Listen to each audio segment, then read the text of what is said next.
Welcome, bout betters. Well, I appreciate those that are sharing their parlays in the comments section. I cannot disagree with too many of those favorites, but I guess I'm just hesitant to play 4-leg parlays as opposed to just a prop bet. I've heard Colby Covington by finish can be found in the 230 plus 230 range. I'd rather invest lunch money in that play than take $100 and bet at plus 144 in a 4-leg parlay. Sure, if you're a micro bettor who plays $2 or $5 bets, fine, go ahead and play away. But even at the $10 level, missing or losing many of those parlays are going to cut into your profitability.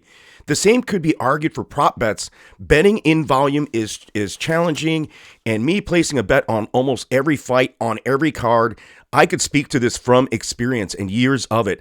I tend to break even often because I lose money on my lunch money prop bets as opposed to my main money line bets. But like John Candy and Stripes said, that I'm aging myself. That's me. I'm an aggressive gambler. I don't recommend doing as I do because I tend to break even or slightly profit. But when I lose big, as sometimes playing $50 or $30 prop bets can hurt your bankroll. But hey, go on ahead and play that chalk. But if you do, I recommend large-scale wagers and not micro increments. But let me know what you think in the comments section, and let me know what you think about this match between Jamie Mullarkey and Jalin Turner.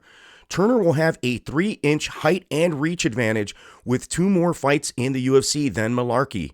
Since 2019, Turner is 4-1, while Mullarkey is 2-2. 83% of Turner's bouts end in distance, and he is a finish or be finished type of fighter. Mullarkey has 2 finishes in the UFC, with knockouts of Kamal Worthy and Devontae Smith. He himself has never been finished, but Turner has 5 finishes in the UFC, with his last 2 being submissions.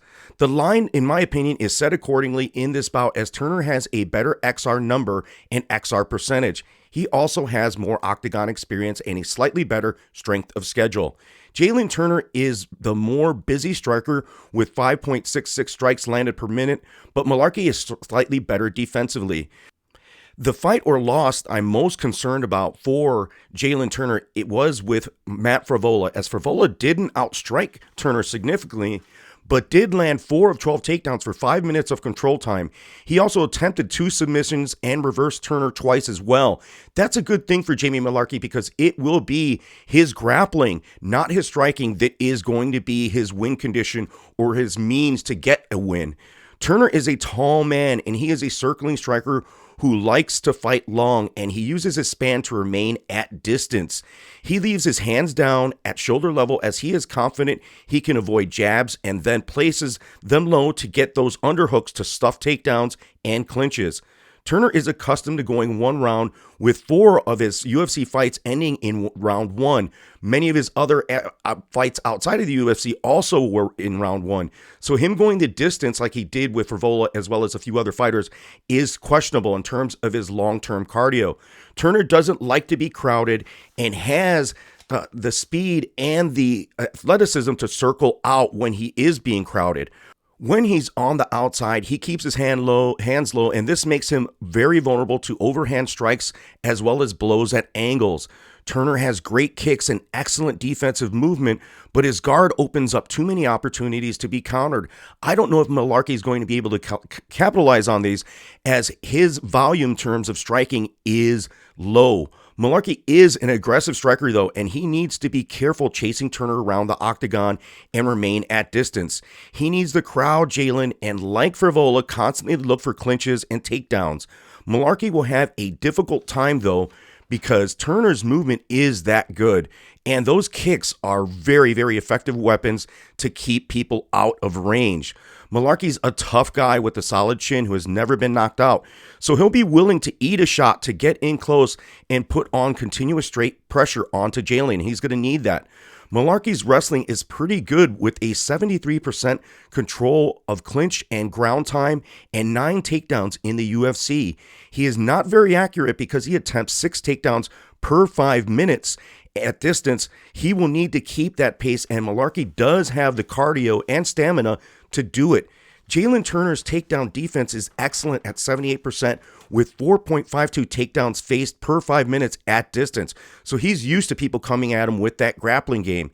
Jalin has a good top game if he gets on top, but has problems fighting off his back. And that's a tough ask of Mullarkey to get there. I recall in that fight against Fares Zaim where Mullarkey was outstruck and lost a similar frame fighter with less grappling skills. He lost even though he landed 5 takedowns for almost 7 minutes of control time. And this is because all that Mullarkey did was blanket him, and he landed no ground strikes nor really attempted any offensive grappling or submission movements. Joey is on Jamie Mullarkey, but I can't tail him. I can't back Jamie Mullarkey in this spot. I do think this fight goes the distance with Turner winning a close decision. I don't think I'll play a prop here, but will look for each finish line to be very appealing. There is probably more betting upside on Mullarkey, and if his value goes on the money line, climbs over plus 200 after round 1, which means he might have lost round 1. He might be worth a flyer on a live bet. But again, I don't think so. I think it's better to grab Mullarkey as a dog just from the start. The line is accordingly and appropriate, so you could still jump on Jalin Turner, and he's worth that plus 150, that minus 150 number, I'm sorry. But I'm going to look to Turner's money line and him by decision if it's meaty enough, as Mullarkey is really, really a tough guy to finish and is going to stay in this fight. But let me know what you guys are going to do in the comment section. Please like and subscribe, hit the notification bell, and if you've made it this far, you are a bout better. Thank you.